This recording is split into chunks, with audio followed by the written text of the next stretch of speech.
With the aid of the GIS for School program, we have been developing a phone app for the past 3 years, with the specific goal of locating processionary insect location inside the Rovereto woodlands on the outskirts of the city.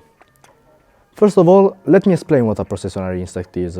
The pine processionary is a moth that finds its natural habitat in a coniferous forest where pines are most present. The problem is, it is very destructive in our territory, not only for nature, but also for other living creatures that might get across them, causing intense skin irritation on a human being. Initially, we considered the idea of using satellite imagery in order to detect the presence of the processionary. We tried to use different indices, like NDVI or moisture indexes, to find a correlation between them and the presence of the processionary, but our findings were inconclusive. On top of that, the resolution of the image provided by the satellites was too low to be of any use. Since the satellite option was unfeasible, we decided to use an on-site surveying approach. This was possible because processionary nests are easily visible even from the ground. Our final goal was to produce a map of the distribution of processionary in the area, with every infested tree being marked by a dot.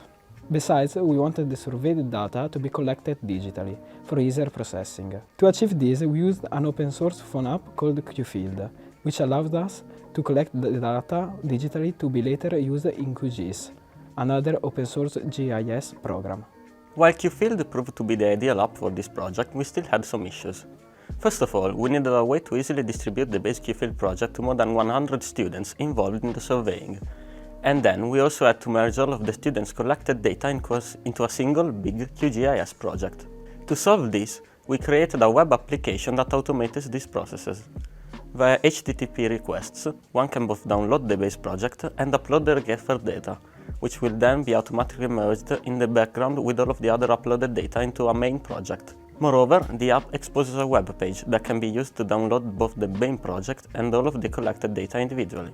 To make the transfer of data between QField and our custom web app as seamless as possible, we also developed a mobile Android application that serves as bridge between the two programs. This app automatically downloads the base project to an appropriate location and makes the upload process a one-tap affair by automatically compressing, renaming and sending the data that was collected in the previously downloaded base project. After we gathered all of the useful data, we made a decision to use SentinelOp EO Browser, a website designed to display high-resolution data from numerous satellites, such as Sentinel-1 through 5P, and try to look at potential correlations between the satellite's data and the presence of processionary nests, as well as determining which factors like humidity, temperature, or height might favor a better environment for the processionary nests to live. Examples include analyzing with filters such as moisture index or NDVI index. But even with all of these filters, we were unable to achieve a proper balance in determining the kind of temperatures that processionary nests like, primarily due to the low resolution of the satellites. In fact, there might just be one color in an entire square meter, if not a kilometer, making it vague and challenging to interpret, whereas a better, high-resolution, low-orbit satellite might fix the problem, giving us way more information to use.